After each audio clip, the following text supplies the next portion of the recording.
بسم اللہ الرحمن الرحیم۔ حضرت انس بن مالک رضی اللہ عنہ روایت کرتے ہیں کہ حضور نبی کریم صلی اللہ علیہ وآلہ وسلم نے ارشاد فرمایا،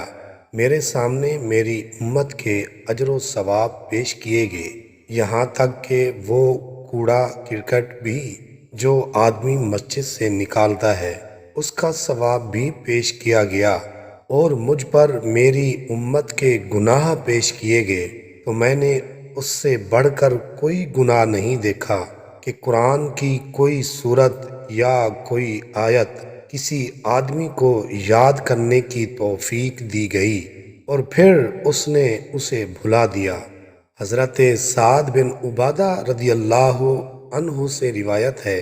کہ حضور نبی کریم صلی اللہ علیہ وآلہ وسلم نے ارشاد فرمایا، جو شخص قرآن حکیم پڑھنا سیکھ لے پھر اسے بھلا دے،